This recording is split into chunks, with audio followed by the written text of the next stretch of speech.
I'm quite happy to discuss Annabelle by Creeper. Okay, go for it. So Snedds was saying there that was the single that he gave me. Single itself was released on the 19th of January, the start of this year.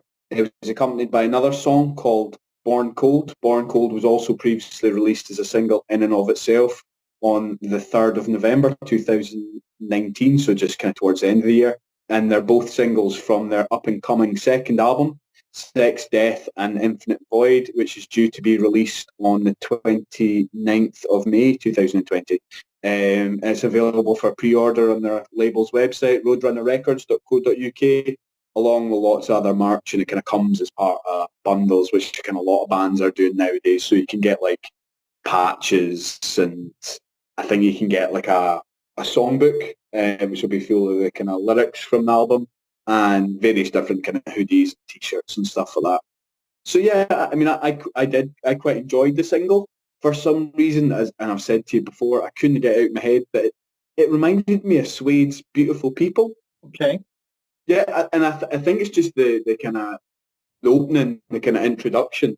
I mean, I've listened to both songs back to back, and I'm like, that's actually nothing like Suede's Beautiful People. Like, what the fuck have we been thinking? But I think there is elements. I think it's the lead guitar in both songs that are quite similar. But yeah, I really enjoyed it. I was quite surprised to find out that they're English. Yeah. Maybe the lead singer's American, but they certainly sound American.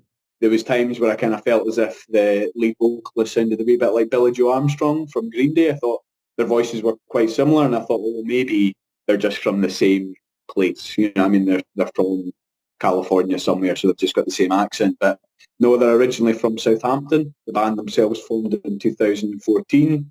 They're described online as being a punk rock band, and I suppose I kind of felt that they were quite similar in sound and feel to the likes of Alkaline Trio, AFI, and right enough, this is a comparison that's made on their kind of Wikipedia page. Yeah, I've kind of listened to their back catalogue as well. Really quite enjoyed it. One song in particular, Hiding with Boys. You heard that song? Is it on in Eternity in Your Arms? Yes, it is. I've heard it. Is. I'm not like I really like that album. But I'm not very good with the track names. But yeah, so I will have heard that song. It's off their first album, like you said, Eternity in Your Arms, was released 3 years ago now, 2017, and it sounds very much like an Alkaline Trio song. Like, Yeah. I would have thought that was an Alkaline Trio had I not known that it was Creeper. Yeah, really quite enjoyed it. What else could I say about it? I suppose it's quite poppy, easy to listen to, easy to sing along to, anthemic at times, especially during the chorus when you've got what I assume is the kind of rest of the band coming in with these ahs. And I think it's going to be it's destined to be a kind of major crowd pleaser. You could imagine the crowd kind of really getting into that and kind of really enjoying it, singing along. The wee interlude, which is around the kind of 3 minute mark, where you've got this kind of sparse piano and drums, and the lead vocalist is singing about underworld kids, where will sing Hallelujah. And then there's this almost kind of computerized woman's voice that sings what I believe to be God has left the building or something like that. And it just kind of bursts back into the chorus. And as you know yourself, mentioned loads of times within the podcast, I love that loud, quiet, loud dynamic. And I'm sure that's going to please quite a lot of people. And you just can't help but get hooked. I was instantly hooked by it. Yeah, really enjoyed it.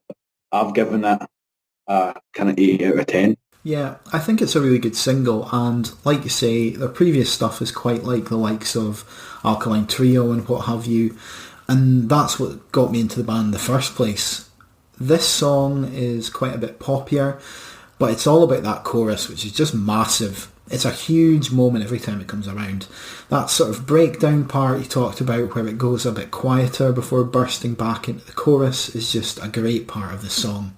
Oh, I definitely. But yeah, there's not much more to say other than what we've already said, really. It's just a fantastic track, and it'll be quite interesting to see where the new album goes, because they released Born Cold before this, which is another sort of punky rock track, and then Annabelle is a bit poppier, and then you've got Cyanide, which came out later, and it's even more poppy, with even shades of David Bowie at times.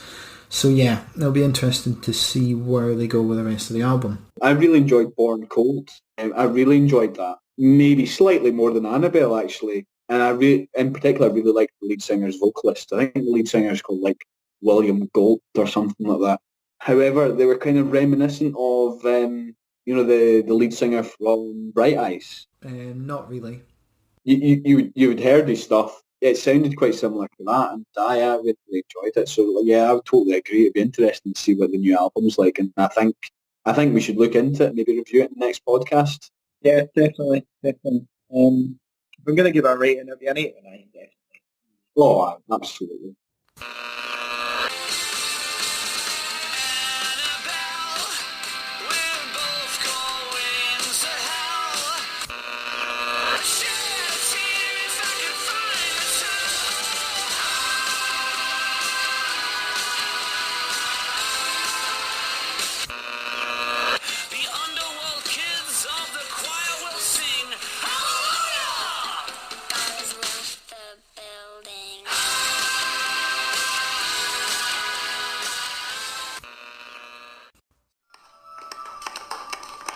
He's not finished.